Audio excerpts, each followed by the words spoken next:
Hello there. I'm so glad that you got to be here tonight because, this is going to be so much fun for me and for y'all. Because when I get to talk about topics that fascinate me, I feel like maybe it's something you're going to be fascinated about too. And this is one of those guests. I'm so fortunate to have so many friends in this field, and some of them are the very best at what they do in this field. And tonight's guest is one of them. Before we go further, I just want to let all of you know I appreciate you listening. I'm so glad you're here. I hope that you're having a really good weekend. And if you're a teacher, God bless you. I hope you're out on your break right now. I happen to love a teacher, and she is. And so, yay. But thank you for all of y'all that do that, because I could not. And tonight, I'm very fortunate. I get to welcome somebody that I consider a pretty good friend, probably a dear friend. He is Tony Rathman. He is the founder of EVPI. He is one of, which is, I'm going to let him take, because I'm going to get it wrong.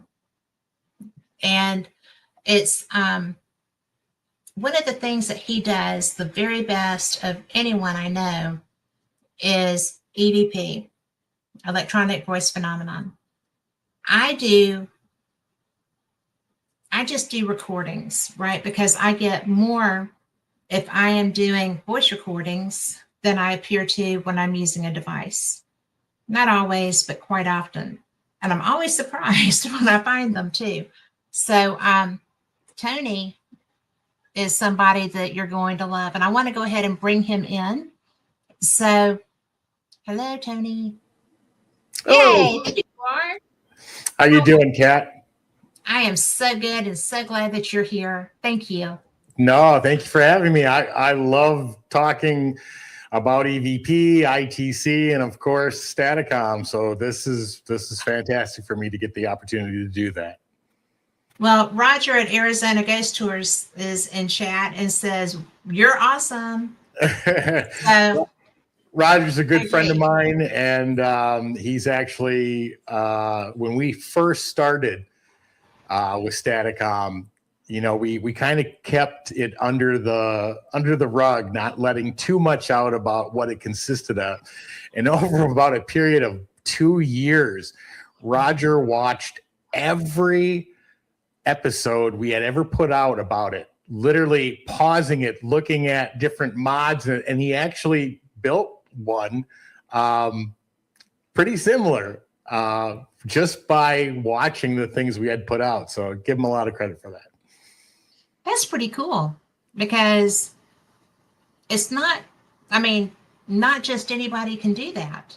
Right. So I was impressed. Kudos, Roger. So he said thanks. But we met, oh my gosh, 7 years ago online. Correct. And I had the best time because I did this evidence contest, and I'm going to do that again because I thought that was brilliant. Hi, Karen.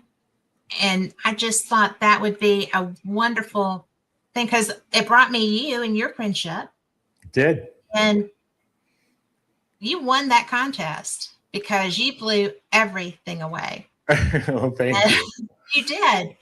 And since then, you've gone on and you have just built this and built this. And the work that you've done has just progressively brought better and better evidence. And we've been lucky in that state that a lot of the things that we have done have worked, have made improvements. Now, granted, there are hundreds, maybe thousands of ones that didn't make improvements, in fact, made it worse. But it's, no matter how many things go wrong, when you do get it right and you hear the difference, that just keeps pushing us further and further and further, because how far can we push it? How far can it go? And, when we upgraded from Staticom 2.0, to 3.0, you're going to hear the world of difference in the conversation. You remember when we were out in Gettysburg and running Yes. 2.0, you would get responses. You could ask a question and you'd get a response.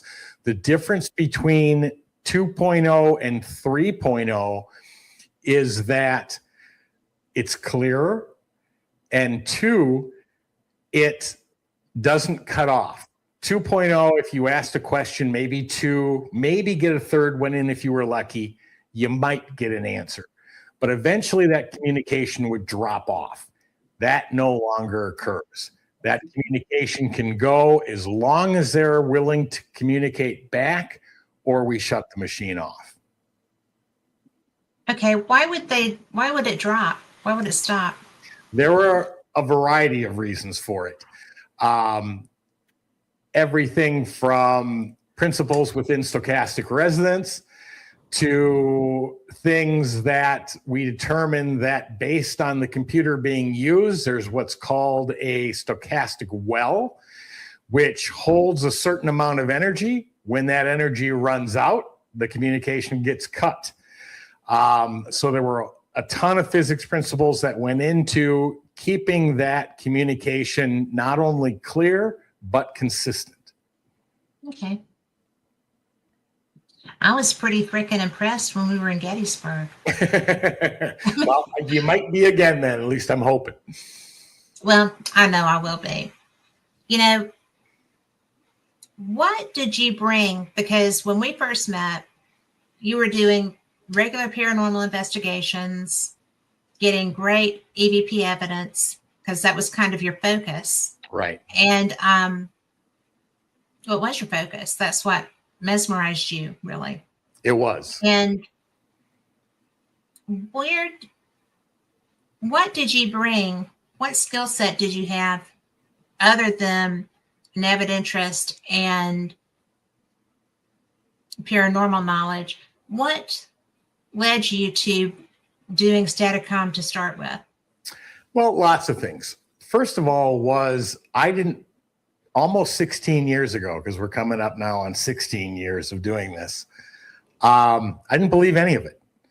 And I didn't believe any of it because my father was a physics professor for 46 years.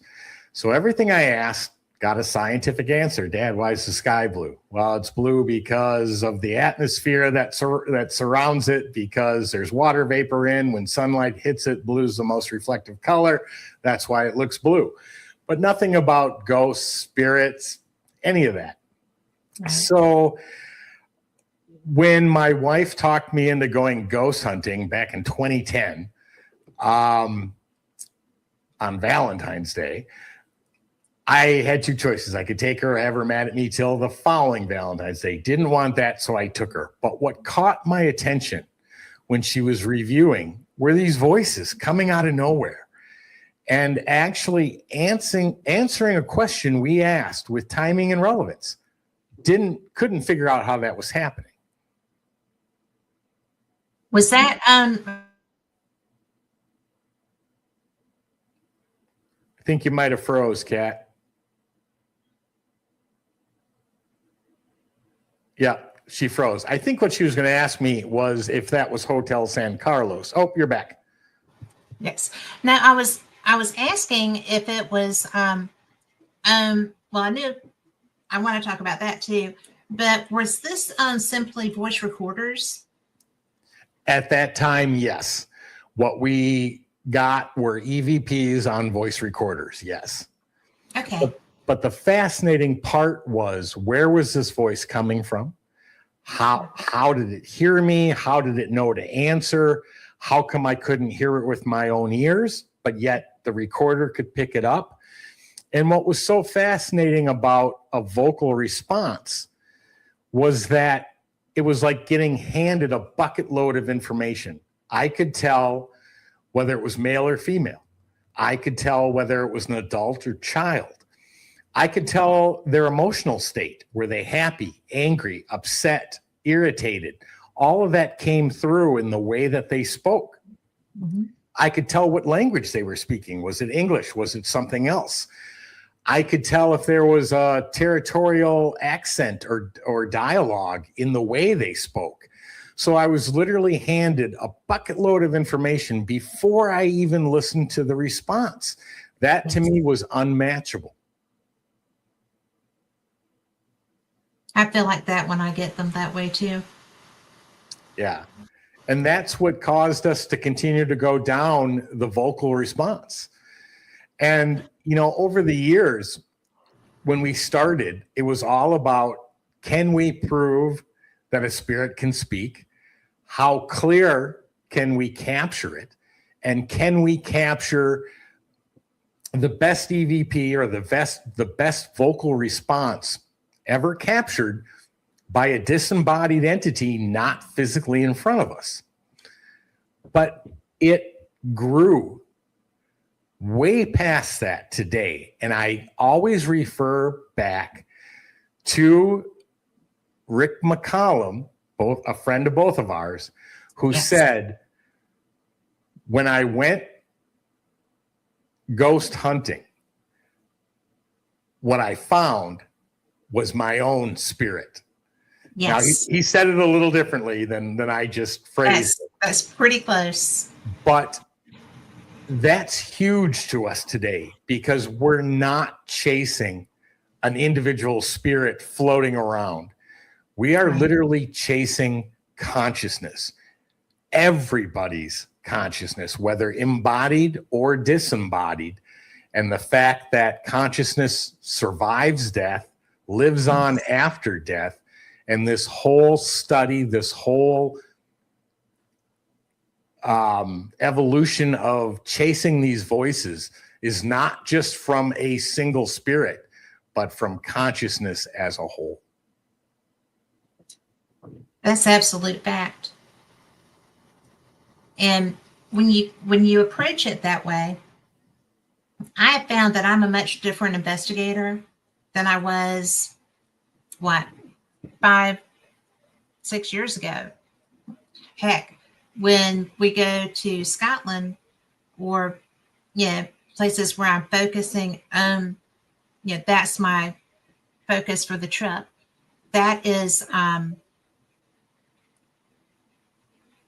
a different investigator than I am just if something's around me, around my house or whatever.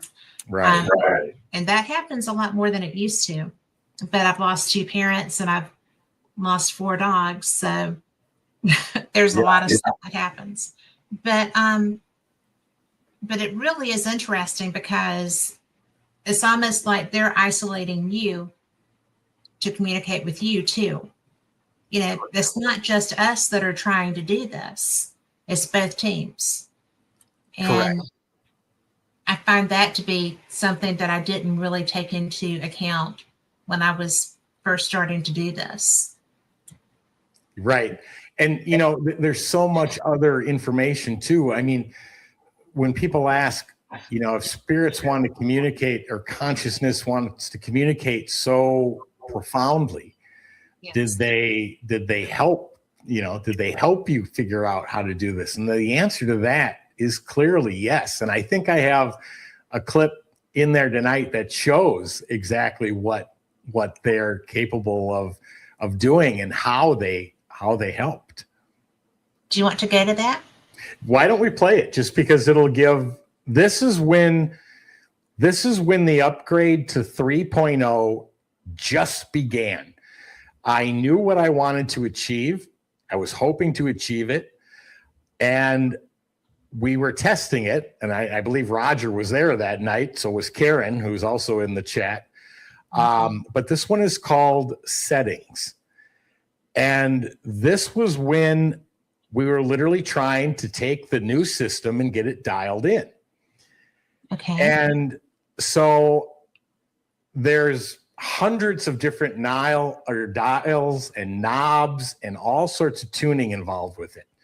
Well, I was focusing on one particular knob. And so I just flat out asked, because it was running, spirits up or down, meaning, do I turn it up? Do I turn it down? Which way do I go? And go ahead and play that clip and you'll see what they told me. All right. Carl, settings. Correct. Up or down, spirits?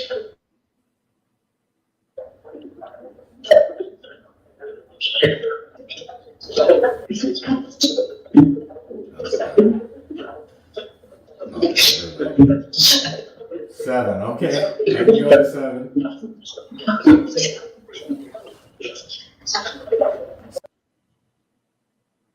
Now, I didn't tell them there were numbers on that dial. That's so specific. Right. All I asked was up or down. They realized the dial had numbers on it. They told me exactly where to put it, and that dial has not moved ever since. That is so bizarre. Yeah. I mean, holy wow. I mean, that's firsthand knowledge. And people always say, well, did the spirits help creating it so that they could communicate? Yeah. That's one example of probably 50 that I have where they gave me information to make it perform the way I wanted it to. Well, I'm going to put something interesting out here. To me, it's interesting. But, you know, I've been a paranormal investigator for ever since, you know, God was a child. And so when I investigated for a while with teams, and you find people that don't really have the same approach. And so I investigate with a few people, and we're kind of spread out, so we don't get to do that all the time. Not nearly often enough. But when I investigated with these teams, one of the guys that was there was always like, you know, he would ask for a spirit technician to help with EVPs. You know, if you can help us to understand you, if you can help us to hear you, that spirit, if you would ask him, what's your name? What are you doing? 7. I'm 7. And so this was back in the day. I mean, I love using my voice recorder. I get so much more evidence just using, of course, I don't always know I have it until later. Right. And that happened to me at Sloss one time. I'll tell you about that. It was funny. But this spirit was like, you know, have the one that was helping to communicate only said 7. If you would ask him, you know, who are you? How do we? So I find that interesting that your setting was going to be 7. Yeah. And is there a correlation? There may be, because a spirit technician was guiding that. And I didn't really believe in spirit technicians. Okay. I didn't know. I thought that was opening yourself up a little too much. And yeah, here, you just take over, you know. No, you don't take over investigations. You know, it's just giving up too much. But that's interesting to me. I think that's bizarre. Yeah. In this area. Well, you know, we believe today, we kind of fell under a philosophical theory called analytic idealism. And basically, analytic idealism says that consciousness is the one ontological primitive of life, meaning you can't reduce it, you can't break it down any further. It is what it is. It's there before life, it's there during life, and it is what continues after human life. And, you know, one of the real important things for us was to make sure that we don't fight what science knows, because they don't know everything, but what they do know, they're pretty good at understanding. Yes. And so the one thing science can't do is understand or describe consciousness. Yes. It's called the hard problem of consciousness for materialistic science, and they can't answer it. They can't study it. They can't do any of that. So analytic idealism is a philosophy that basically says you don't have to understand it. It is the basic principle. And now if you look at where science is going, from materialistic science to quantum physics to what's now being called quantum consciousness, like the OR theory, consciousness is now starting to play a role in scientific exploration. And we think that's absolutely wonderful. Well, and people thought noetic science was just a fluke, right? Right. Right. And now they're realizing that things that we call atoms and other elements are actually change their appearance when actually observed. Yeah. And that means that it is the conscious observation of it that is changing the actual reality of what's being observed. And that is their consciousness doing that. Correct. Not just ours. Right. I mean, it's reciprocal. Right. So the possibilities then, when you start to back that up to things like thoughts of mind over matter and thoughts become reality, that becomes so real, it's a little unnerving, because if you push those boundaries of what can be done then by thought, by thinking something strongly enough to make something happen, yeah, we believe it can. Yeah. Roger says consciousness is sounding like gravity all of a sudden. Perfect example, because yes. I mean, gravity was absolutely frowned upon and made fun of, and it took, I don't even remember how many years, a long time for it to be accepted. And now today it's even being altered, thinking maybe that science has found other elements that may be causing what we're calling gravity. But, same thing with Galileo saying that the earth revolved around the sun and the earth was, yes. But half of the huge progresses made in science were not looked upon favorably to begin with. And even back in a heretic lately. Exactly. Even back in the 40s, Nikola Tesla said if science would spend a decade looking at phenomena versus material, they would learn more in a decade than science has learned in its lifetime. And we believe also that to be absolutely correct. I agree. That man was so, I swear, he had to have been a traveler. Could have been. He had thoughts, ideas, and theories, and he proved most of them to be correct.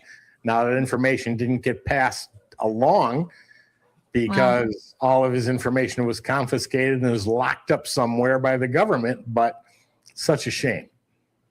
It just kind of makes you think that somewhere out there, there's someone that can get to that. Right. And so, by so many different methods, there's so much out there. And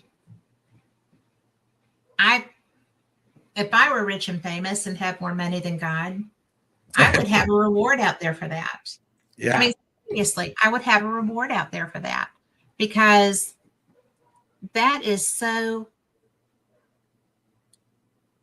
it's so potentially, I believe it's true, that there is stuff there that would make everything about the human existence better.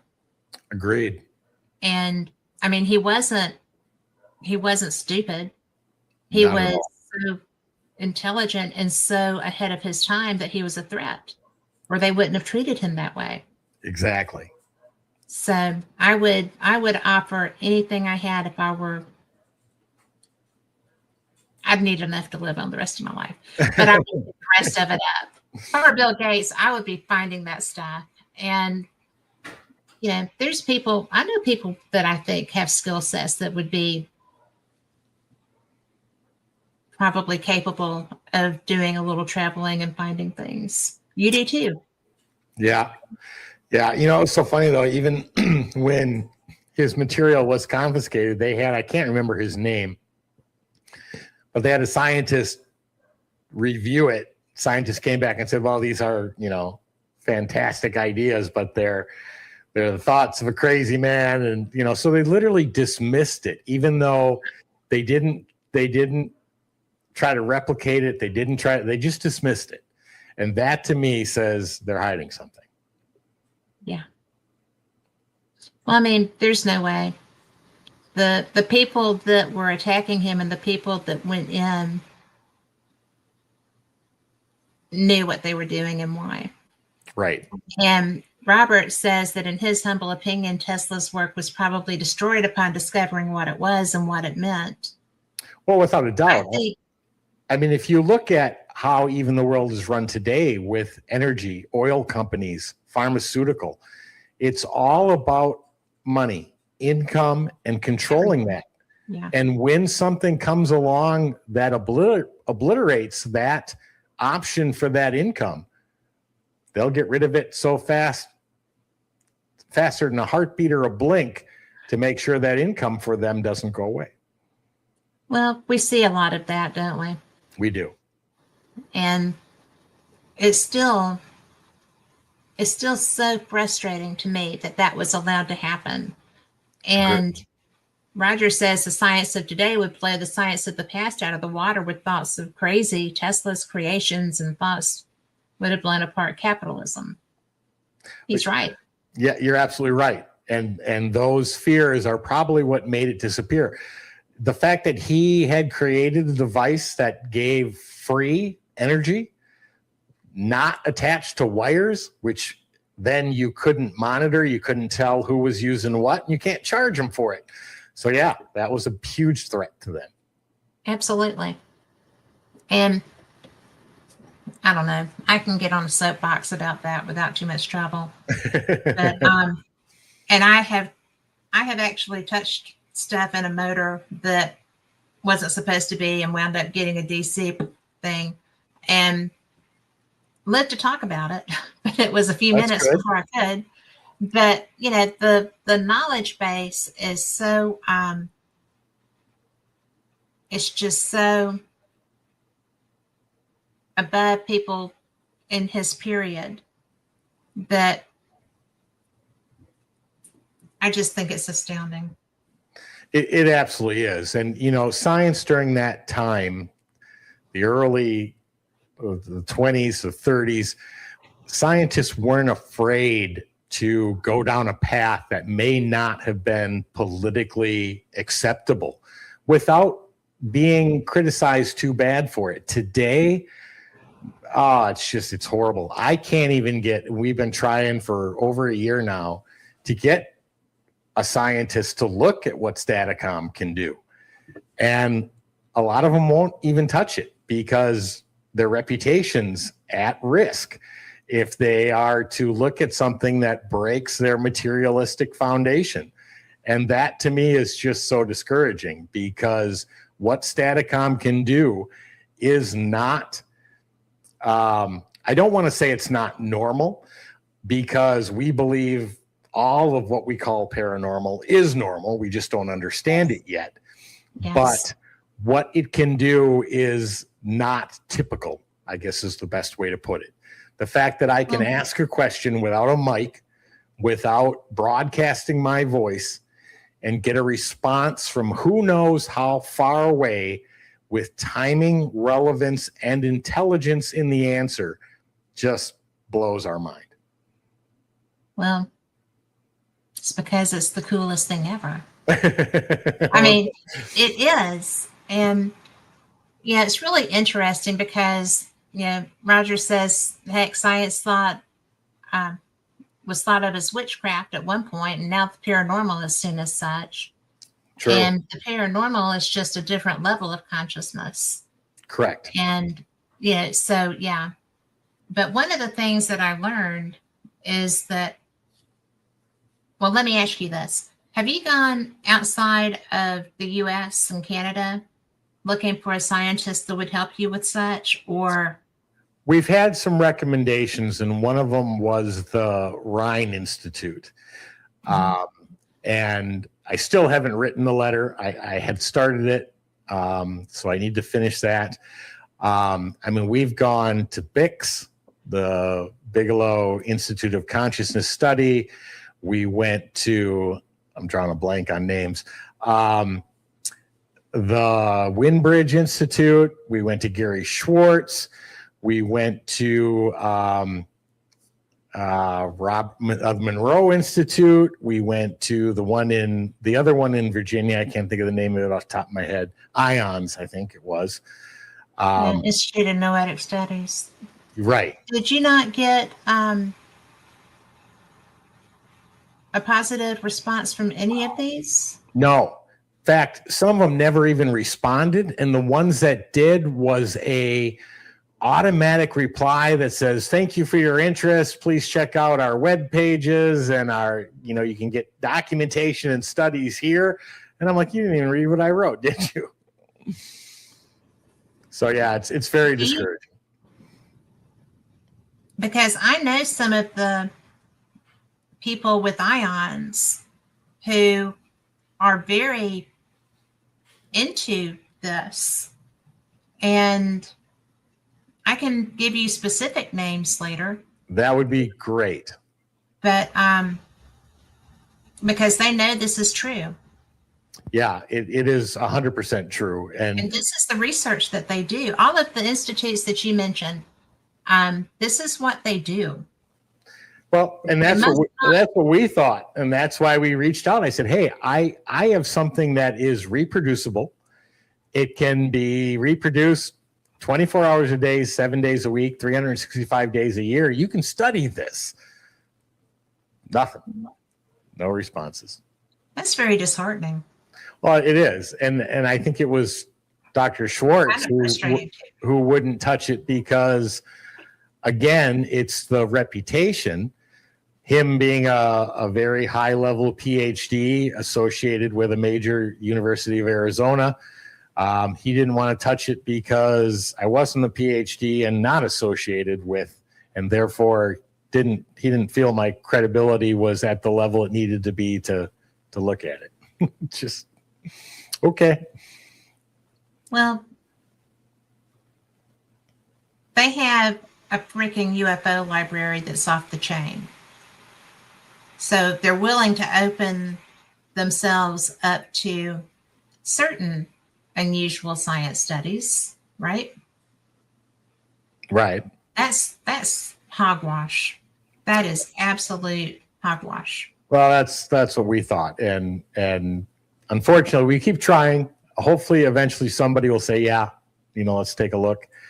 Well, we'll reach out to people. I'll give you people to reach out to at two of these places. I would love that. And, yeah, thank you.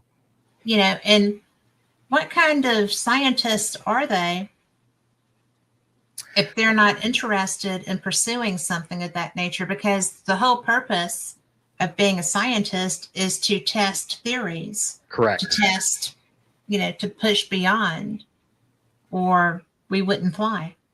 Exactly. And then it becomes a difference between science and scientism, which is completely two different aspects. They are. Right. One's supposed to look at everything, figure out through research what they believe is going on, and expand on it from there and say, okay, yeah, we believe this is happening, or no, we don't, and here's why. But if you're just going to ignore it because it doesn't fit your principle, that's not what science was meant to do. Sometimes from my reading, people I've talked to in the fields, various fields, they're afraid. And even people who do study not natural sciences, right?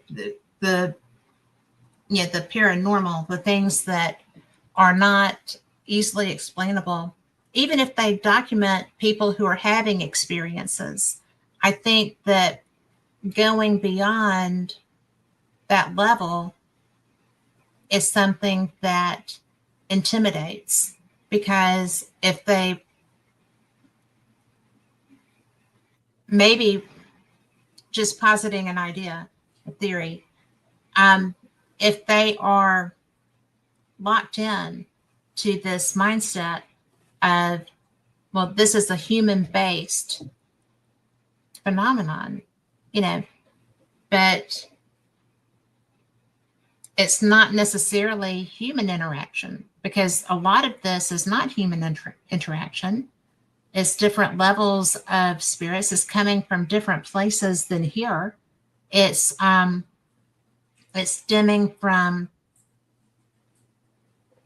I know in my experiences, and I'm certain in yours, because you're getting a lot more information than I'm getting, what is the farthest removed from this time period information that you've gotten? That's a very interesting question for a variety of reasons. First of all, if you look at the construct of time and space, that's a human construct. We invented it. Yeah. We don't believe spirits are under any aspect of time and space. So to say where something came from, we can't, because if they don't adhere to that principle, which we invented, and our time is a linear based, saying that you have the now, and then you have the past, which occurred before the now, and then you have the future, which is yet to come. But yet you're never in the past and you're never in the future. You're always only in the now.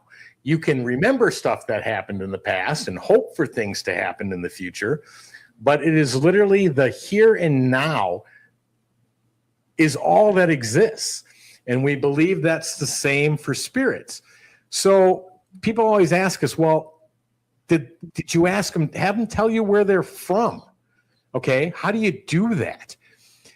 If time and space, and especially space, is not based on feet, miles, light years, that's all human construct.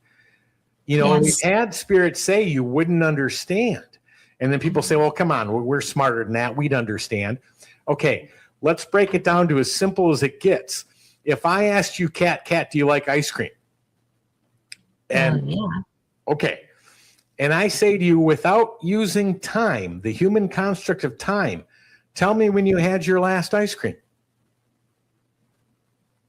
You can't. The last time my brain triggered that way. You can't do it. So, I get that. You can't say last week. You can't say 3 days ago. You can't say 2 hours ago. That's all the human construct of time. Something as simple as when did you have your last ice cream? That's a brilliant descriptive. Without the use of man-made construct of time, you can't do it. So it's the same thing in our perception of why they can't say, well, I'm located here. Because first of all, we don't think they're located anywhere. They have the ability to be anywhere at the blink of an eye and thought of consciousness. They can create any environment they want. They can be anywhere they want. They can come and go. How do you know that? Well, because we've done tests where we've asked them to, like we did a test where we were in Phoenix, we had some friends in New Jersey and some other friends in North Carolina. We were all connected online. We had one person write a word on a piece of paper and didn't show anybody what the word was, just wrote it. We couldn't see it, wrote it on a piece of paper. He said, okay, I wrote my word. We used Staticom. We said, Staticom, what word did this person write? The voice came back and said, zebra. Our friend held it up to the camera. Sure enough, he wrote zebra. The person running Staticom was in New Jersey at the time. So they literally went and got the information. Now, whether they actually had to travel, that's the question. If the information is passed through consciousness, they didn't have to go anywhere. The person who wrote it was thinking what he wrote. They got that information through consciousness, from our individual consciousness as being human bodied to universal consciousness, and then sent that message back through Staticom, which was in a whole nother part of the country. And it gave us the answer online to all of us. That's fascinating. Yeah. Yeah. That's so fascinating. So, that's mind-blowing. That is a whole different level. Absolutely. And with Karen and Roger. Is this 3 or 2? That was 2. Really? Three's even better. So with Karen and Roger, who are in the chat, Roger went and looked up, I don't know, 20 or 40 questions online about history. Because what we know is they will not ever give us future information. I can say something like, I have 2 different jobs. I can pick either one. Which one should I pick? Crickets. You're not going to hear a word. Because they're not supposed to mess with the timeline. Right. And they're not supposed to mess with our ability to learn, grow, and evolve. And some of that learning and growth happens through mistakes that we make and people that we affect by those mistakes. And that's how we learn and hopefully grow. They cannot touch that. We call them universal laws. But they will tell us anything we ask about something that's already occurred. So we were asking questions that Roger had the answers to, and there was about a 97% correct rate of answers to all the questions we asked. That's wicked cool. Yeah. Robert in chat said, like the scene in the Mothman prophecies, chopstick. Right. Exactly. Robert knows everything. He's so cool. Yeah, he's very cool guy. But the I don't really know. I'm so blown away by that. Simply because inconsequential things they can use to let you know something, but they can't help. They can't interfere. Well, they can't give you what we believe is future information, which could change the path you were meant to go down, to make the mistakes you were meant. They can't change that. Right. And for what reasons, I don't know. Or it could be something as simple as they don't know the future either. I don't know. But we never get an answer. And how do we know that? Well, because we've asked for the winning Powerball numbers 1,000 times. We've never gotten them. That's all right. I put my question out there for those too, and I've never gotten anything. So Roger says they can help in the moment with non-life-changing queries. Right. He's absolutely correct. Is that like where's the remote? Kind of. I mean, because I've asked for something to be, I have stuff disappear in my house all the time. And it was so bizarre. That's always been a thing. And now I have ADHD, so now I don't know if it's spirit or me anymore. And that's new, so that's fun. Learning to live with that in your 60s is loads of a good time. But it's really interesting because I will have something that I absolutely know where I put it. And I will go back and it's gone. I mean, to the point that I would never leave my keys out of a cabinet, right? Because if they're not seen, they could probably try it. But I have literally sat there and said, I have to go. This is serious. I need these. You need to put them where I can see them right this red hot minute, or I'm going to have some serious problems and it's going to be your fault. You have got to help me with this. and I walk out of the room and I come back and in this instance, my keys are sitting on the table where they were not when I was looking for them. Yeah. And, I'm just like, why would you even do that? I mean, I get feisty with my house spirits, but it's just like, you cannot do that. What if I got hurt and I couldn't say something and somebody had to come find my stuff or, find my keys and they didn't know to tell you. Right. Have this. Right. People think that's crazy. It's so not, because that happens.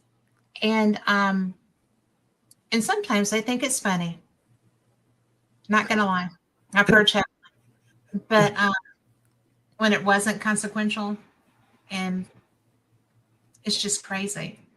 But I would love to be able to hear a voice, to pick up and just say, what were you thinking? And get a response. Right. No, and we'll get to that. But a really good example. I have a friend named Ryan Skinner, and he's on Skinwalker Ranch, Secrets of Skinwalker Ranch, and Blind Frog Ranch. He's been on both shows. But when he was a kid, he wrote a book called Skinwalker Ranch. He did. Because he used to sneak onto Skinwalker. Correct. Matter of fact, when we were in Utah at Phenomicon, we took Staticom out to Skinwalker Ranch. Did you? But the problem is that we were outside. We were right up against the gate. And we didn't have enough power with the vehicle to get it to run, which was so unfortunate. No. But there's a clip that I sent called Fish, and it's with Ryan Skinner, and we were doing online testing, and his question was real simple: what did I have for lunch today? And we got that. Yep. Carl, can you? And they're going to be, some questions will be simple, some will be more challenging. The first one I have is, what did I eat for lunch today?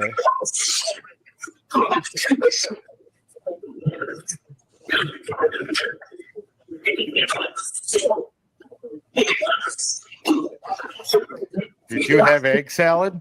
No.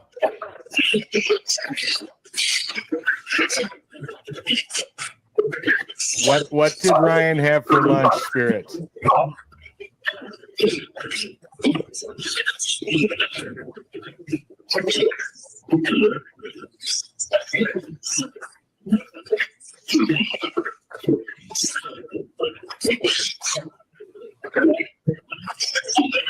Can you tell me what did Ryan have for lunch?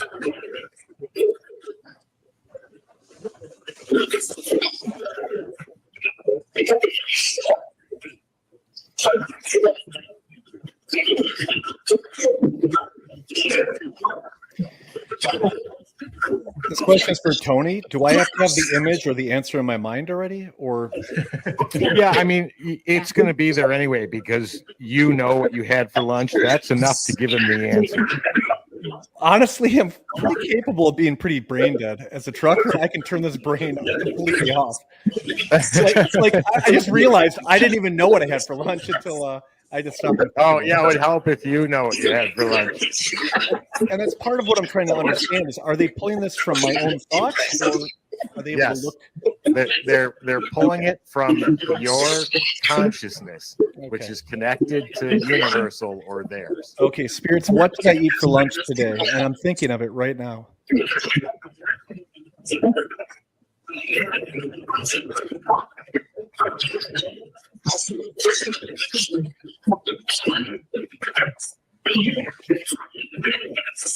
Okay, I heard two answers. Spirits, one more time. What did Ryan have for lunch today?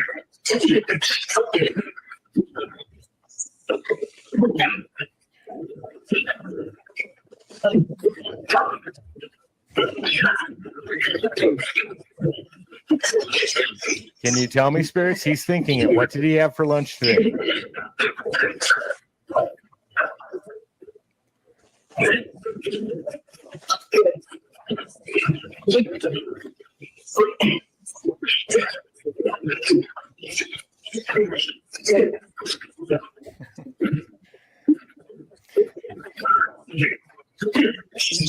Tony, what I don't want to do is I don't want to come up with the answer. I want you to say the answer, because I might be listening for a word that I'm thinking of, and with that pareidolia. I'll tell you the word I heard. I have no idea whether it's right, but I heard. And I thought I heard a word too. So I'll kind of wait till either they say it and you can hear it, or we're done. All right. Spirits, one more time. What did Ryan have for lunch today?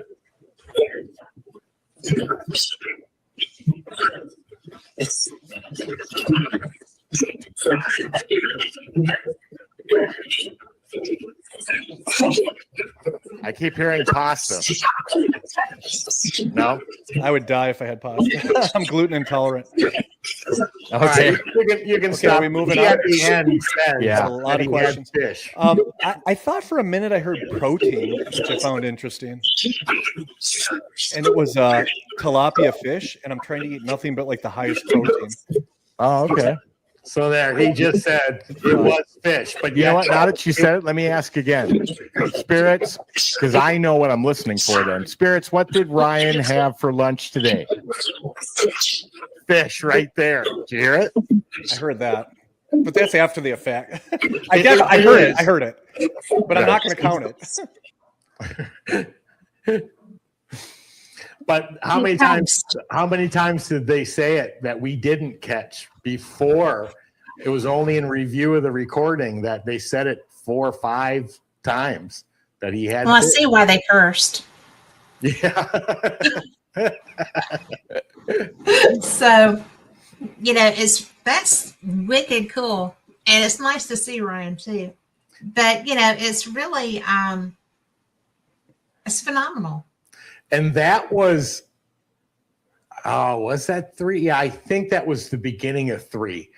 But what I'd really like to do is, because that was one of the first tests we did online. And it is 10 times more complicated to run it online because it's multiple systems. It's 2 different computers. It's 3 different interconnecting mechanisms to get streaming to the imagery from Staticom to the vocals to Staticom. Everything's got to be put together and connected. And then it's got to go out via one mic on a live stream, which is super complicated. So that wasn't the clearest, but clearly I didn't know what he had for lunch. Right. At first, he didn't even remember what he had for lunch, but they did know, and they said it many times. Many times. And they were peeved that you didn't get it many times. Because we didn't. And that's that personality thing. People think that, people that don't investigate feel like these are just stuck in time. They're stuck in their period or whatever. And perhaps in some instances, I don't find any of them really, but unless it's like, the first time I drove into Gettysburg and I saw what I thought was a reenactment, and it was not. There were really spirits milling about this house outside. But, and they're obviously kind of stuck in their time loop, right? Well, we don't believe they are. Now, could there be instances where they prefer their environment to be what they came out of? But I think they have control over it. And if we believe that everything that an individual human learns through human life goes back, all the information goes back to universal consciousness. Yes, I believe that. Which then is shared. So asking a spirit from the 1800s and saying, can you speak into the digital recorder? They're going to have that knowledge of what that is. We've had spirits say names of ghost equipment that certainly wouldn't have been known 50 years ago. There's no way. And so we believe that information is shared, and what they determine their environment to be, I think, is partially up to them what they enjoyed. I would agree with that because, you know, I would hate to think that somebody that didn't want to be experiencing something of that nature was stuck in an eternal loop of having to be right at war. And how that would even be possible, I'm not sure. And even the fact of people saying, well, you know, spirit got lost and it needs to cross over. It's already over.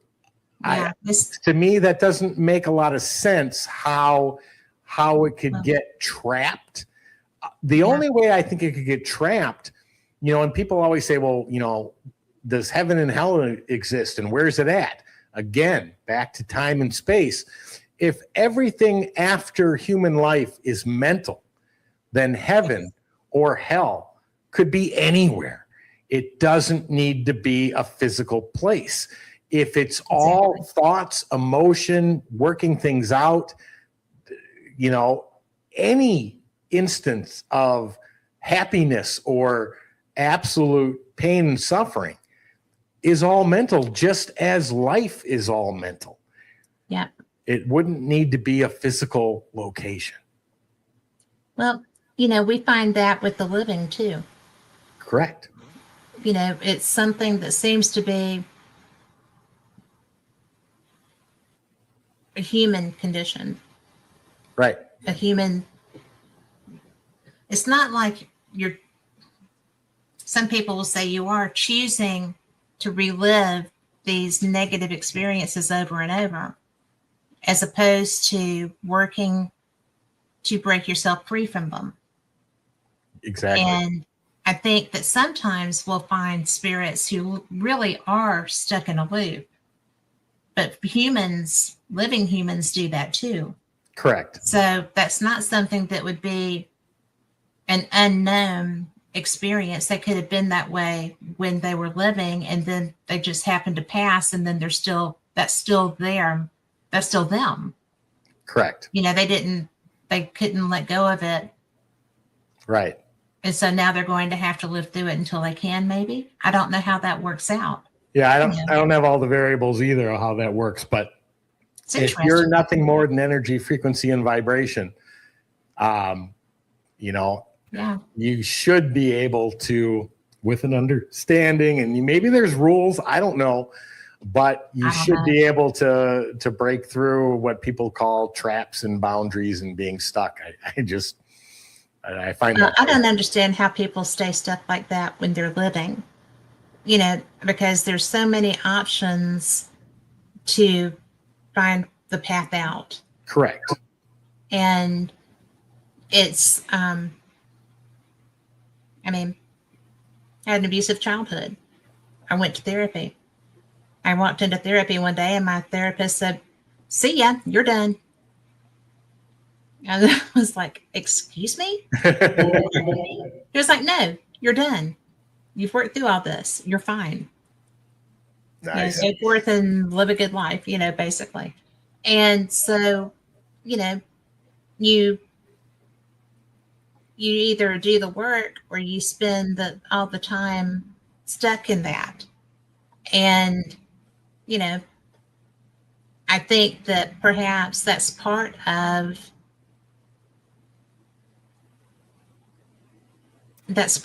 what I see with maybe what we call residual energy, residual hauntings. There's people, I live in Birmingham. There's people at Sloss who are just there knocking around working, you know. And I have a doctor that his kid, you know, he told his kids what I did. They wanted to go on a ghost hunt. So I was like, well, we'll go to Sloss one day. You know, we'll just meet up one morning. And we did. They had experiences, but I had, you know, when we were done, I walked back out to their car with them, came back, you know, went back downstairs to where I had been and made sure that I didn't leave any equipment. And I heard people walking around up around the impellers. And it was a nasty day. People weren't there for fun, you know. So I just had a voice recorder going and I just yelled up, you know, Who's up there walking around the impellers? I got 3 voices. And they were hilarious because one of them was like, bad customer. And then a little European voice said, Jawohl. And then another man said, bad customer, eat shit. And I was just like, didn't need to start anything, but just wondered who you were. I'm out. So they still interact. I mean, they're still who they were. Right. That doesn't change, I don't think. No, we've had people identify past loved ones by voice, By the voice, by the way they respond. But the big thing between, like I said, 2 and 3 was to not have those responses drop off and to improve the clarity. So if you play the clip called responses, this is going to show that we literally can ask question after question, get response after response, and just keep that communication going. This is one of the first ones we recorded, so there's no real scientific questions being asked here. We're just seeing what it could do. But if you play that, it'll give a very good indication of the fact that this is now true two-way communication. That is so cool. And it's called responses. Correct. Oh, that's not it.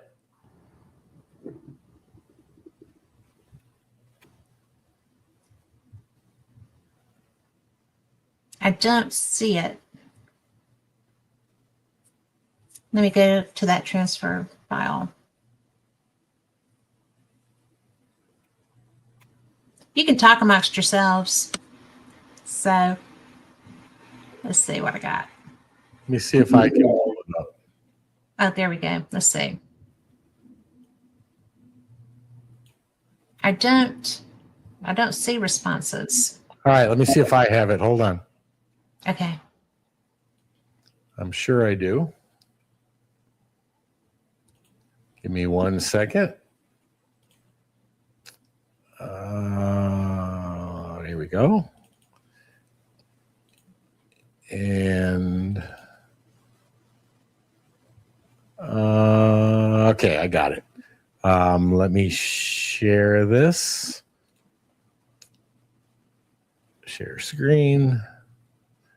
Let me add this. Okay. Let me make sure I share audio. Okay. And I want entire screen. All right, here it comes. Okay.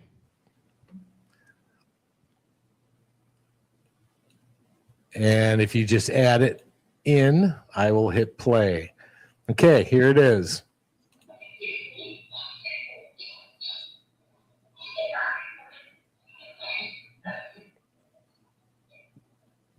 Rathman, I heard you say Rathman.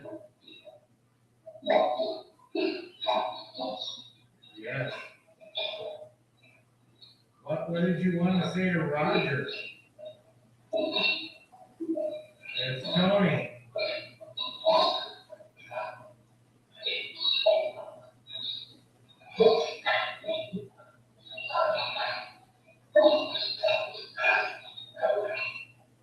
Spirits, can you hear me?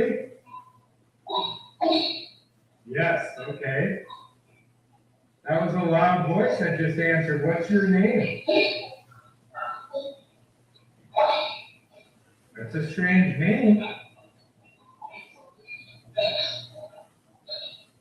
How many spirits are here with us right now? A lot? A lot, yes, I thought you said. Because there's so many of you, is that why all the background chatter? They're talking? Do you have any messages for us?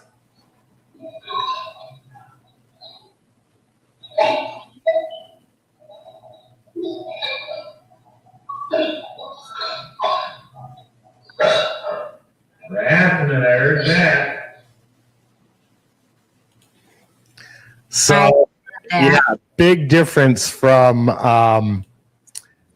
from 2.0. You couldn't Yes. keep asking and keep getting responses. And again, different voices, different personalities, different dialects, male, female. It's mind-blowing. It is mind blowing because I was blown away by two. And this is a whole different world. It's a Not step gonna lie. up. Yeah, it's a step up from 2. I mean, it's just like, oh. And yeah, and Roger says even when they're talking amongst themselves, there's so much coming through. There was, I mean, that to me was, it's like you're sitting in the living room with them. Right. And yeah, that woman was just full of responses for you. And, you know, and they're thankful that you're providing a way for that to happen. Right. And you even heard that spirit go to another spirit, Roxy. He's talking to us. Like, I know. big Yes. shock. Yeah. Yes. And, you know, I think that is the coolest thing really ever. And when we get through, I have some place that I think you would be blown away by testing that because of the nature of the spirits that are there. I'll tell you that after we. Sounds great. I would love to hear it. Yeah, you would be so enthused. And the owner would too, because there's a lot of research that she's doing. Perfect. And they're getting, without this, they're getting communication. Nice. And so with something that was so much, I don't want to say easier for them, but I feel like it is, but would give them a chance to have more clarity. More clarity and questions that she's not really gathering. You know, right. that they're having a hard time getting everything explained, and it's the coolest research, and I'm sure that she would love to talk to you too. Awesome. But Roger says that the fact that, you know, you can tell the spirit was a woman and, you know, their name and what they're trying to get across. This has to be so liberating for the spirits. Correct. You know, I just can't imagine feeling like, I mean, I know that my spirits get upset because I'm not getting something. You know, I think that's when things disappear. Yeah, right? they give Or up. when they're feeling like being an asshole. But yeah, that does happen. But you know, it's not really being ugly because it's almost like a prankster thing. Right. But I can't ask, because I'm not going to hear every time, why are you being such a jerk today? You know, what do you need me to do? What have I not understood? Right. And, you know, I've just got to think that everybody would love to have this in their hand. They would, and we'd love for them to have it, because yes. only through other people using it and getting the same type of responses will that help prove that, hey, you know, this is as real as it gets. And we want that to happen. But we don't want to put something out until absolutely. we pushed it to the level that we know, okay, this is as far as we can go.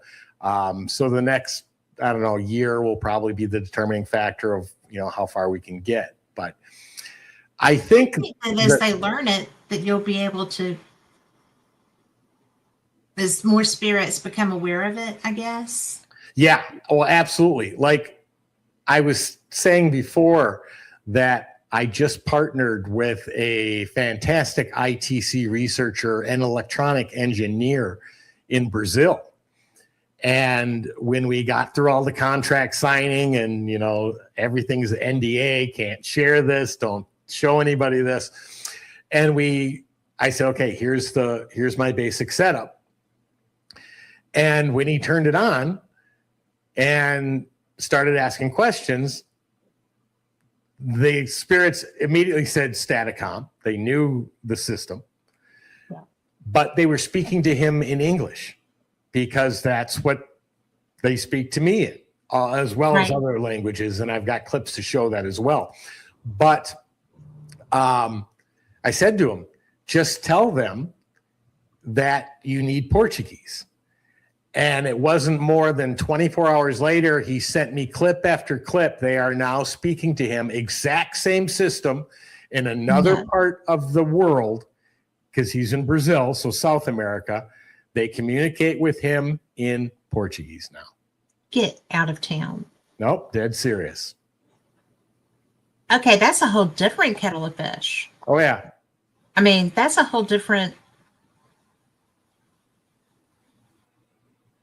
It's behavior modification. Is picking up, bringing a different skill set that they're Right. doing. They're bringing different without anything more than just the information. Right. And the gentleman's name that I'm working with is Samuel Andrate.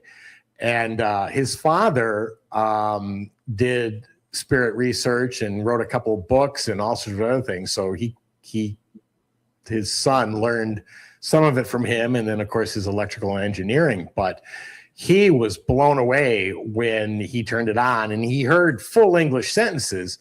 And then he's like, I'm like, just tell him, just say you speak Portuguese, have him use your native language. Sure enough, wasn't the next day he was sending me clip, and now they're speaking Portuguese to him. Yeah. Just amazing. So obviously, they are so enthused about having a method of communication. You know, they're as enthusiastic as you are. Correct. And that, I think, is your game changer. It is. Because they're going to help you get this there. Correct. And they have been, and hopefully they will continue. There was another clip that one that they do speak. It's just a short phrase, but it's to my wife, and it's in Tagalog. And that clip is called Fourth Round of Testing. This was the clip we just watched was the night before. And I came home from work and I said, let's turn this thing back on. I want to know if it's still working like it did last night. So we turned it on. The clip's called Fourth Round of Testing. Go ahead and play that. And you'll hear that Tagalog phrase, Kailan, I think is the wording for it. And it means, when was that? But I'm pretty sure it's in this clip. And Cherie caught that immediately because it's her native language. Right.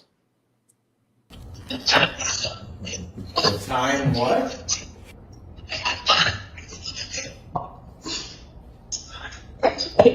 Well, I can hear you when you whisper. You know that, right? Spirits, if you're not familiar with this device is called Staticom. If you heard me say Staticom. That's better. Now, can you say Staticom for me, please?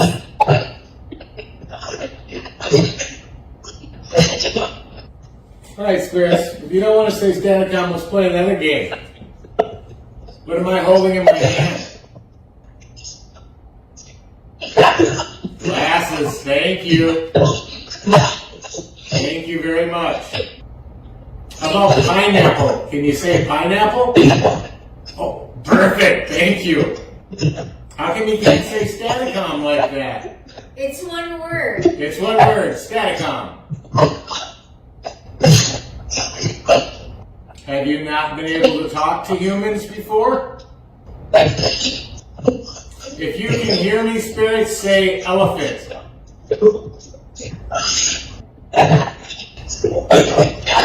Do you know Tony?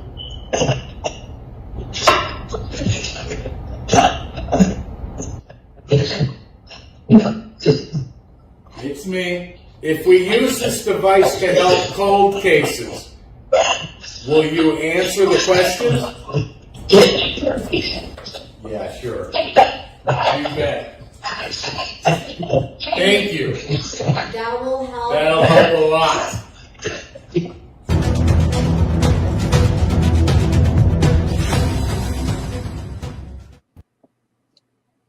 Okay. Okay. Holy crap. This is bizarre. Yep. Yeah, and there's so much in there that if you don't know, like I asked the question, are you not familiar with speaking with humans? And the phrase that came back was like Becky. Mm-hmm. Now, most people, that wouldn't mean a thing, but I am really good friends with a gentleman named Don Phillips. Don Phillips was on Unsolved Mysteries with his abilities. And the spirit he communicates with is named Becky. And I actually had her respond to me through Staticom, and I sent it to Don. And, he said, oh my God, that's her. That's her voice. But to have a random spirit say like Becky blew me away. And then, like I said, they answered my wife in Tagalog, Kailapan, which means when was that? And then we're going to get to the fact of what I asked the question about, can we use this for cold cases? Because if they're willing to give us answers to anything that's already occurred, if police or FBI are at an absolute draw blank, not knowing which way to turn, this can probably help and get them answers immediately to more information. And it wouldn't have the stigma Correct. that using a psychic does. And the only reason that probably has the stigma is because you have a third party interpreter. Yes. Meaning they get whatever messages or information or feelings that they're receiving. Then they have to reinterpret it into what they believe it to be and then reinterpret it to you. Yes. Whereas Staticom, you don't have any of that. No. And I was going to say... It is what it is. Right. It is what it is. But I can't tell you how many mediums we've had say, oh my gosh, this is exactly how we get messages. I'm not sure who's saying what. And, I'm getting mixed messages from multiple different spirits and they're all trying to communicate at once. Well, Staticom shows that to actually occur. Well, yeah. I mean, when that woman was communicating with you, there was all kinds of stuff around her. Right. I mean, she was getting feedback from other people. Right. And that's the other cool thing about it now is that we don't even have to speak. We can turn it on and listen to them speak to each other. That was the best part. I'm sorry. I thought that was the best part because, like with those three spirits that I had that intercommunicated, I was just like, oh my gosh. Right. But, because, I mean, obviously they have to. Yeah. And using other devices, or my friend has one in her location. Hey, Sue. And they will communicate through there. And that blows me away too. But because I do need, I prefer confirmation if it's something that I'm going to tell somebody that I heard, right? Because I do not go out and say, this is what I do, because it's situational. It's not Right. always. But, it's just so fascinating because, like I said, I can see that I'm going to have to take a mortgage out of my house. But this is so, it's going to be not just a novelty. It's not going to be just a toy or just a novelty tool. This is going to be a for real Communication. You're communicating beyond anything that we're aware of, really. Right. And to me,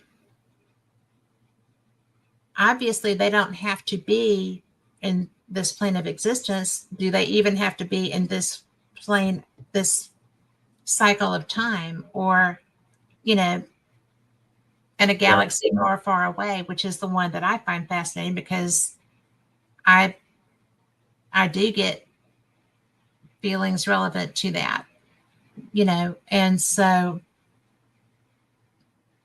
I think that makes it a whole different world. And I think that probably that has a lot to do with how you have caught people's eye, maybe. Yeah, I would agree. That you are. Thank you. And outside of the paranormal field, you know, this is something that people are talking about outside of this field. Right. And that interests me too, because I do a lot of different things because I have a lot of different interests. And, you know, I'm a member of the Scientific Coalition on UAP Studies, which is a lot of rocket scientists and engineers and pilots and astronomers, and, you know, but it just really, I would use it for a lot more than ghost hunting.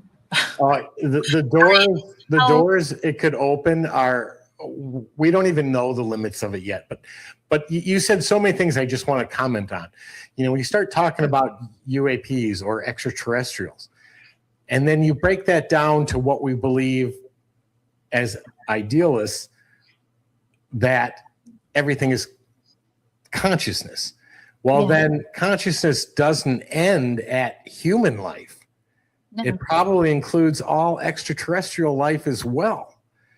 And then therefore, all that knowledge is part of universal consciousness and returned to it. Because people always ask, well, how do you know you're speaking to spirits? Well, because they'll identify themselves as either spirit or consciousness. Right. But they'll say, well, have you ever spoken to an extraterrestrial? I wouldn't know. No, if you they're wouldn't know. Speaking English, and because I can't see them, as long as I can understand what they're saying, I wouldn't know. But does that mean I have or I haven't? I don't know. All I know is I can understand what they're saying. And if they have the ability to speak English or know our language, then I wouldn't know any different. Well, you wouldn't. And, you know, that's where the actual conversation comes into play. And if somebody's communicating with you, then obviously they're willing to have that conversation of some time. Correct. Because we can't make them speak. Right. No. But I think that's where the relationship period can come in. And like, I have friends who have relationships with spirits in different ways, you know, places that they go all the time and they're familiar, the spirits are familiar with them, or if you have familial spirits around you, or any type of thing, you know, it's just the whole concept is mind-boggling. It is. It really is. And the things that could be learned or understood, or it's just I am so right now.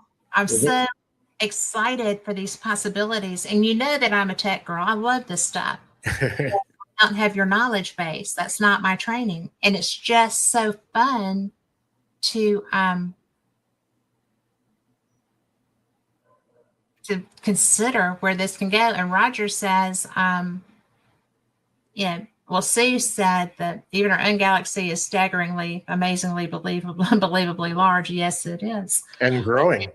Space grows at the speed of light daily. And that's the coolest thing. And in order for that to occur, so would a universal mind, if that truly does exist, because one could not grow at that speed if the other one's not, which is why all of us bring back everything we've learned and expand, because a universal mind could not expand itself. And in order for a single mind to grow, it would need experiences outside of itself, which is what human life and probably every other life does, to expand universal mind, which then expands space daily at the speed of light. this is the part that gets me. And because we have another comment too. But before I read that, I wanted to say that, as we grow, we have so much more capability than we use. We don't even use, 10% of what we have. And then when people expand beyond that, then they are judged or considered odd or whatever. And one of my favorite movies is Lucy, because, I do think that is something that if you can find a way to unlock something, there's so much in there. Right. And I just think that that's not beyond the realm of possibility if you can figure out how to communicate with people that may already be doing that. Correct. And, it's, I do want to share Roger's comment because he says, exactly, Staticom isn't like any other paranormal instrument. It's not like a spirit box or a REM pod that can be affected by other elements, which is a huge thing. Yep. It's beyond a paranormal instrument at this point. And it's almost bizarrely beyond that. And Robert says that he's concerned about the possibility of intervention by forces that might want to sabotage Tony's efforts. Please be careful, my friends and colleagues. And it's happened to people.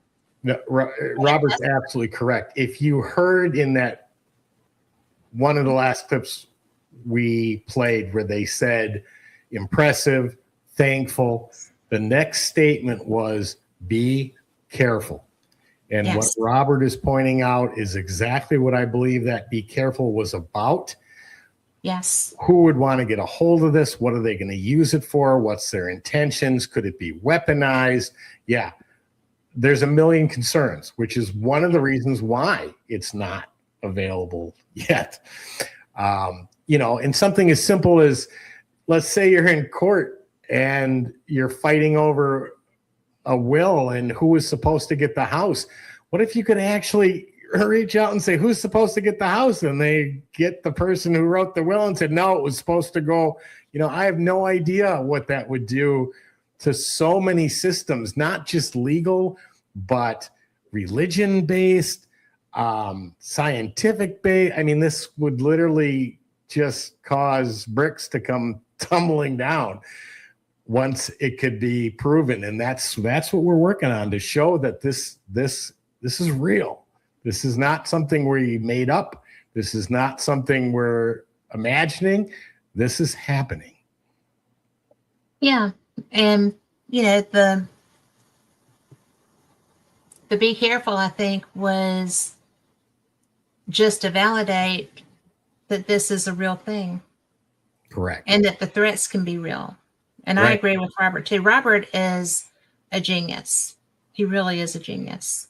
I'm going to tell the people in chat that I am Catherine Hobson. I'm on Tony's friends list. You can find me there, or you can go to Fate Magazine Radio on Facebook and message me your mailing address if you want to, and I will send you a copy.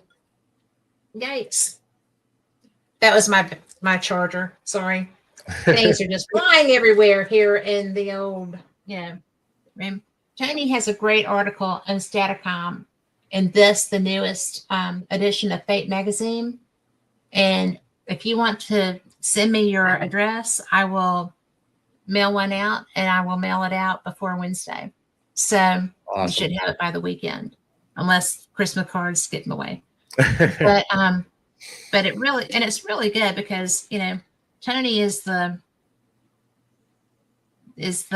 Staticom guy in here, but there's, oh dear, I'm going to have to go to specs right quick because I do want to let people know. There's Stevie Tombstone, who does our tech stuff, wrote a really good article report on skinwalkers, which, since we were talking about Skinwalker Ranch anyway, Maxim Purick, who y'all have heard here before, has an article, Chestnut Ridge. Richard Blankenship has The Power in Your Hands. And there's Lilydale Then and Now by Ron Nagy. And Richard Sennett, I don't know if y'all know him. He's in California. He lives in Ventura. And he wrote Ghost Boy of the Confederate. And then there's another one. Keith Thompson wrote Remembering John Mack. And I have recently learned a lot about John Mack. And I've been having so much fun with that because by the time I started doing paranormal, I couldn't interview him, you know. And so I have found several of his friends who have been bringing me up to speed. And I just think that's such a really terrific history. Yeah. So, but there's a lot of good stuff in here. And just send me your mailing address and I'll get you one. But we have another comment from Sue. This guy is the best guy. But anyway, Suadon, FYI, our sun is in the middle of a large empty area in the middle of our galaxy, sort of like a South Sea island in the Pacific. Very isolated. Look up local bubble on your convenience. So if he says it, you can take it to the bank. And I'm going to be looking it up when we get off of here. Absolutely. But, you know, but I just think that you're making such a difference. And I know that you took that be careful to heart.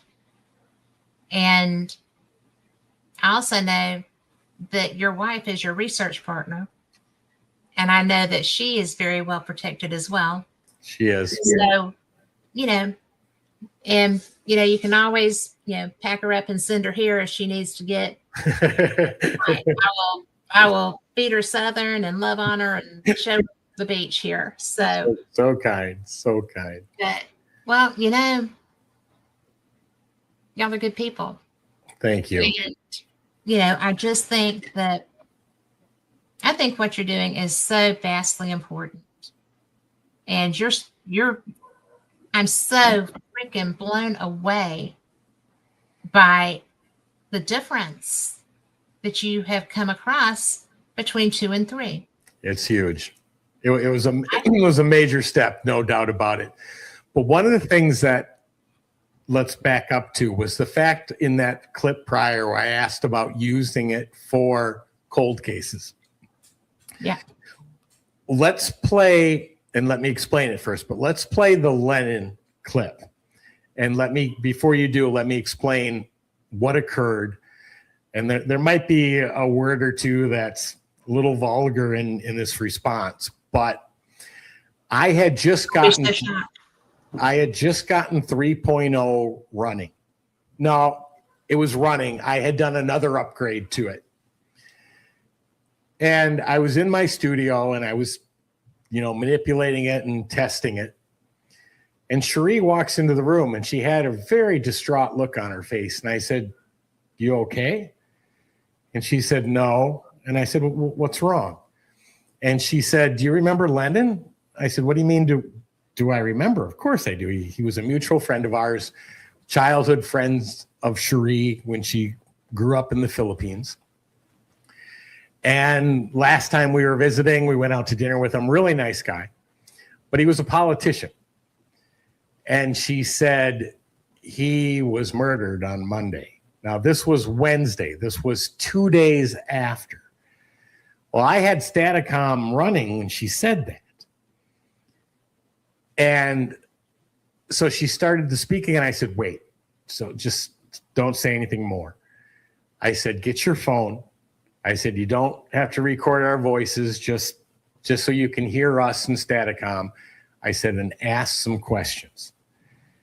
And so we did that. Like I said, this was 2 days prior that this had occurred. So that was on Monday. This was on Wednesday. And you're going to hear all the responses to everything we asked on what happened to him. Did he know what happened?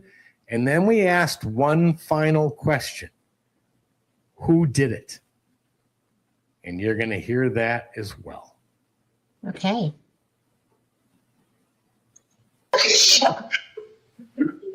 Yes, he was shot.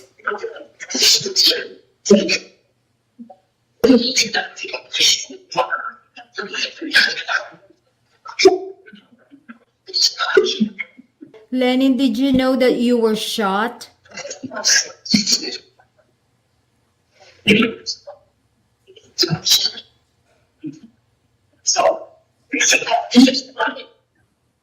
Do you have a message for your family? To your mom?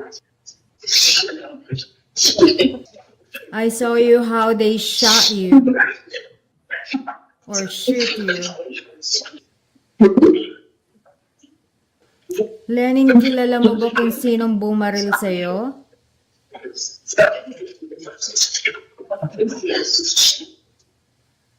Yes, para mabigyan ka ng hustisya.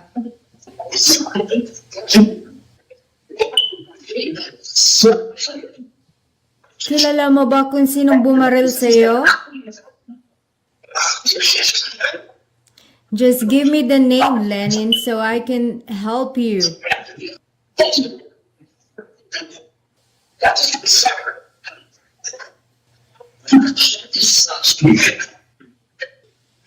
you know how you were killed?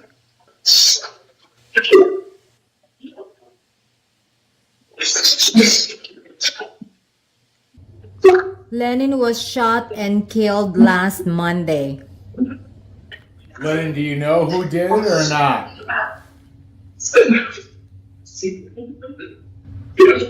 Yes. Can you give a name, please? Let's start with first name. What's his first name?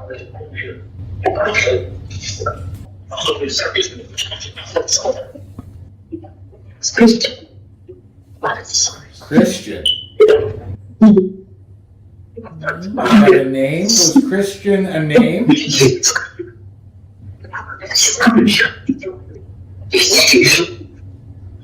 Was Christian a first or last name? Okay, first name. Do you have a last name?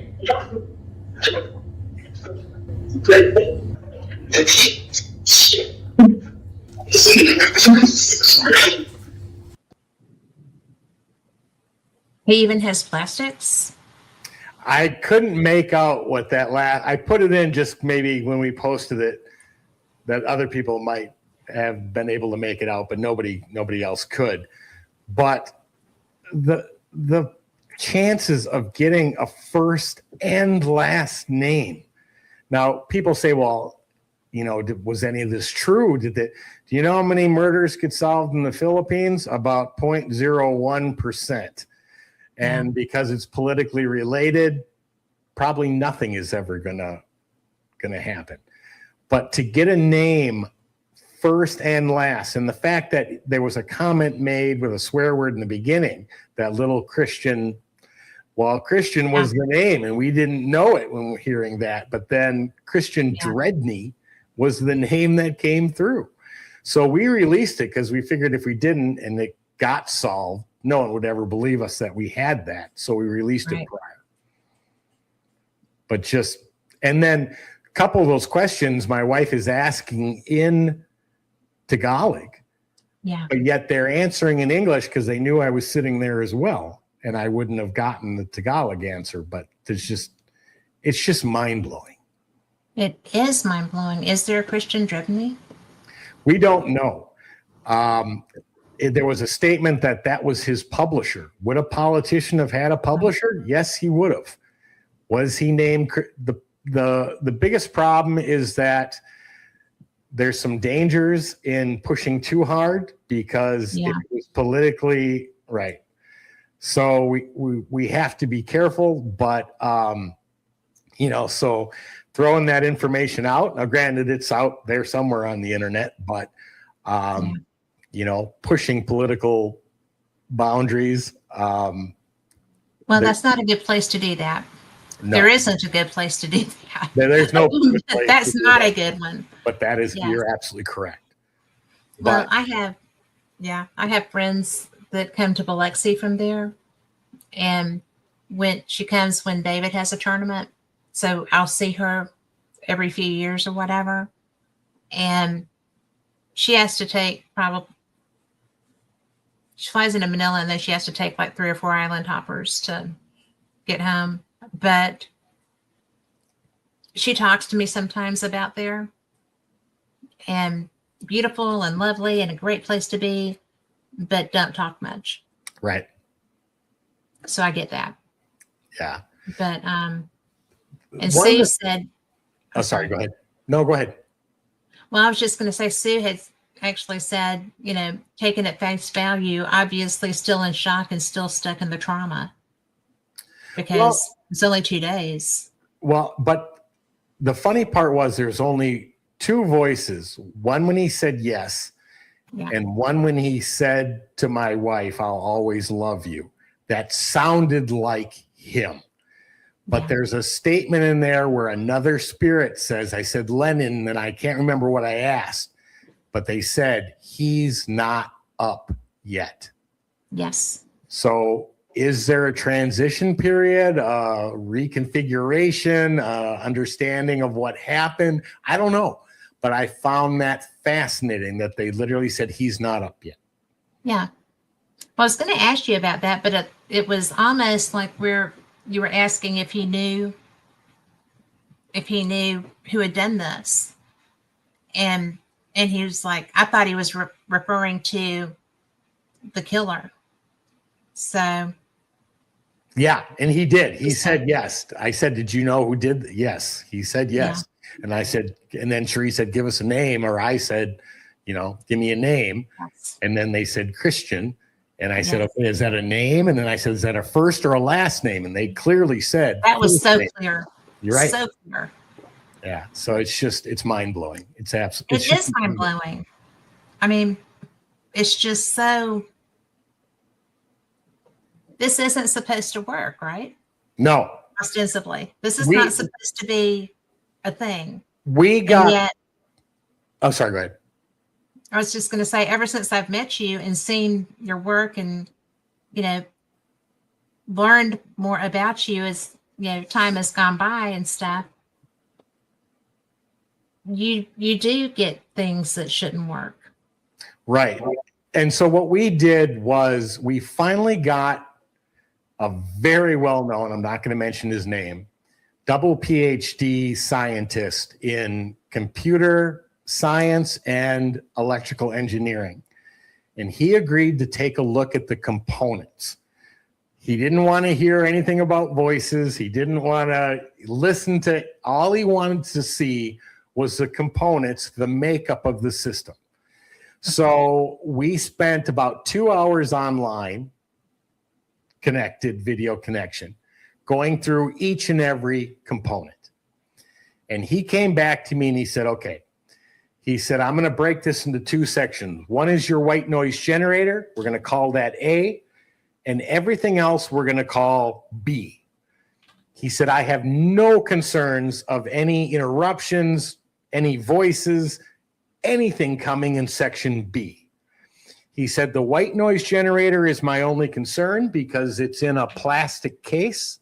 It does have the ability to be affected by electromagnetic interference, a pulse wave, or possibly some sort of other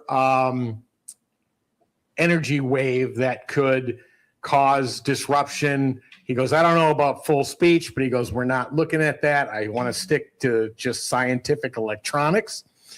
He said, so do me a favor.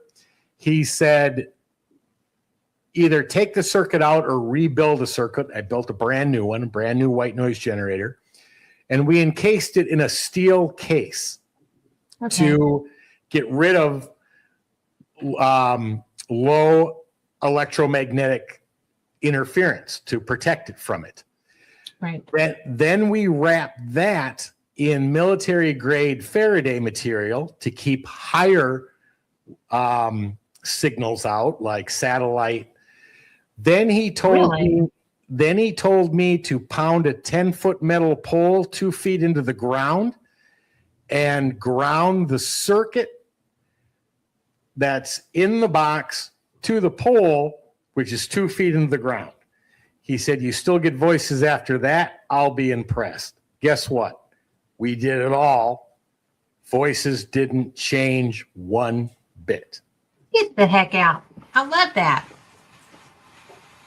Didn't change a thing. And it has no ability to pick up radio wave, satellite, ham radio, walkie-talkie, cell phone, nothing. It is blocked from every signal. There's no mics for input. There's no sound banks of words. There's no voice-generated AI that doesn't exist. So that's why when he went through it, he goes, nope, there's nothing here to generate vocal structure. And the only thing that's put into the system is white noise. White noise contains no vocal data whatsoever, no syllables, no words, no sentences, nothing. Vocal data shouldn't exist in white noise, and that's all we're using. Yet we get full sentences in response to what we ask with timing and relevance and intelligence. Blown away. I am so blown away. And Roger says you've even keyed up on walkie-talkies and handheld hams, and near it, nothing affects it. No. That's astounding. No, and we've done electrical surges next to it too to see if anything changes within the audio wave, meaning that it could still, that those surges of electricity could penetrate the steel box and nope, had no effect on it whatsoever. So it is 100% protected from outside interference of any kind. And still functions appropriately. And still functions. Yeah. Well, that mortgage is going up. Damn it. So, but I mean, the possibilities, Tony. The possibilities. Hey, girl. Where's the camera? Hi, guys. I see you. I see you. Hi. Ah, it's so good to see you. I just want to say hi to you. I'm glad you did. Thank you. Miss ya.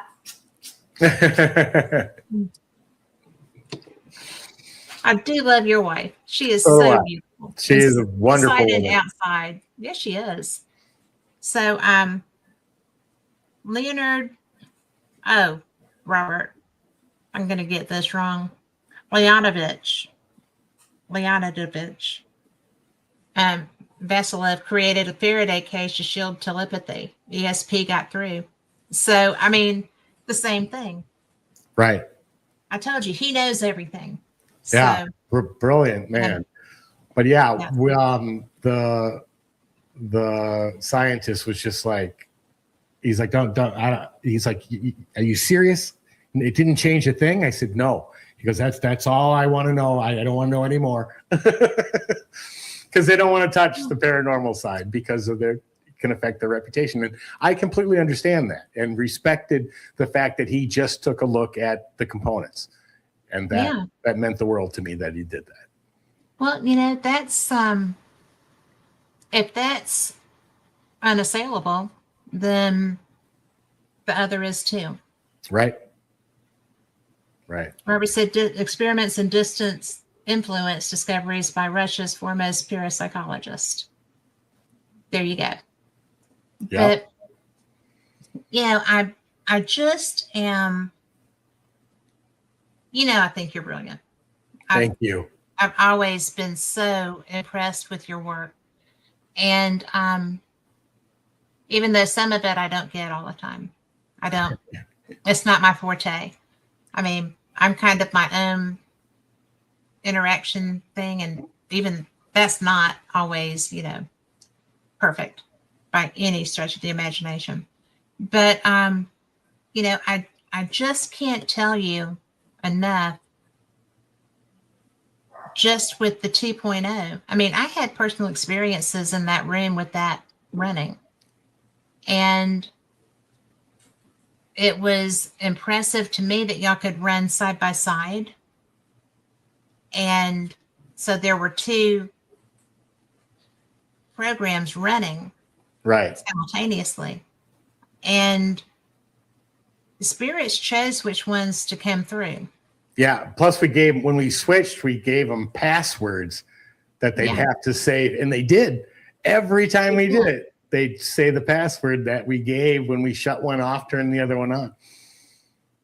And, you know, as just a random observer, which I was that night, well, the afternoon session was really hopping.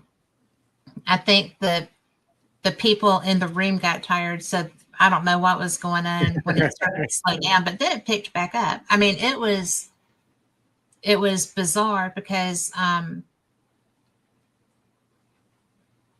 it never failed. Right. You know, I told you that my dad came through. My dad does not, as a rule, come through anything, whether he just wanted to be in Gettysburg with me or what. But, you know, it was just to me, that was odd. And Robert says, no disrespect for my other guests, but this show is the best one in a long time. So every show with you is the best one in a long time. I love having you on. But, you know, it's really the most bizarre scenario for something like this to work outside of, you know, I'm going to get in trouble for this, but the paranormal field is built around mysticism, and this person has these special abilities and that person has those special abilities, and only the people with those abilities can communicate with spirit, and, you know, yada, yada, yada. And I have friends that applies to, and it's true that they have these abilities. You cannot take that away from them, and this won't. But this is a difference only because there is no emotional attachment to a situation that you're trying to read.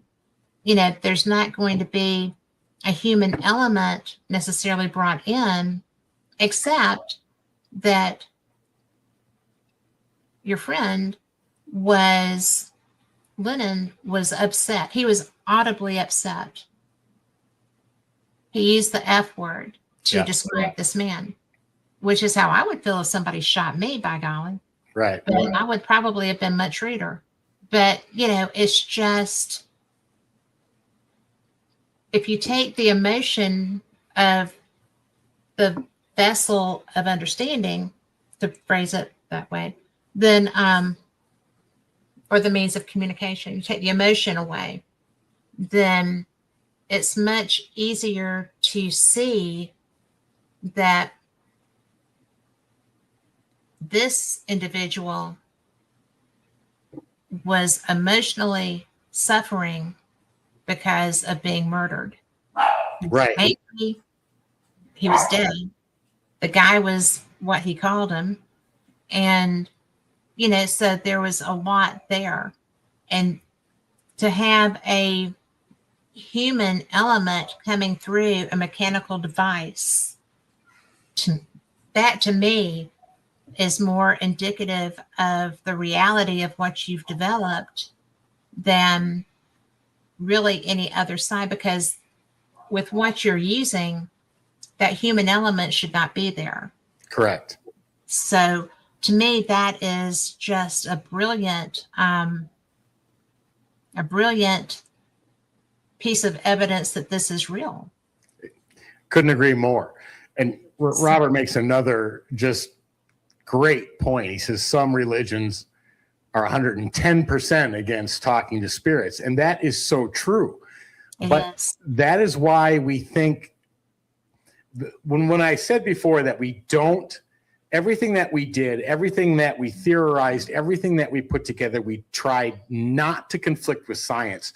We also tried not to conflict with religion. The only tougher part with religion is that there's a lot of inconsistencies even within their own framework. What he's saying is absolutely true. The Bible says, do not communicate with spirits. But yet when you pray to God or you pray to Jesus, who are you praying to? If Jesus was a living human at one point and is now on the other side, you're still communicating with spirit. And if that is the rule or the law, then how come they can communicate back? If I'm not supposed to do it, then they shouldn't be able to do it either. Yet I'm having two-way conversation. Yeah. Well, in all fairness, Father, Son, Holy Spirit, separate entities. Spirit is part of that, though. That is spirit. Right. So, but it's a really good point. Yeah. But again, one of the hardest projects we've ever worked on, because science thinks that when the brain dies, the body dies, consciousness dies, because they believe consciousness is created in the brain. So they think we're crazy, saying we can talk to spirits. Religion says you're going to go to hell. You're not supposed to do that. You got people who don't believe you and going, okay, that's way too good. He's making it up. No, I'm not. And then you got people who do find it interesting, but they're mad at you because you didn't tell them exactly how to do it. So this is probably one of the toughest research projects we've ever done because of all those reasons. Well, they're all pretty substantial. Yeah, they are. I could talk to you for another 2 hours. I'm having the best by so fast. I know, but I do want you to tell people where they can come and listen to you, and how to get in touch with you. Yes. And so the easiest way. Robert said, please contact me after the contact Men me. in Black visit you. I'm waiting for that day, Robert. I really do expect that at some point. But easiest way to get a hold of us, we have a website called entityvoices.com. There's a ton of information on there. We have a Facebook page, Tony Rathman. There's also a Staticom Facebook page.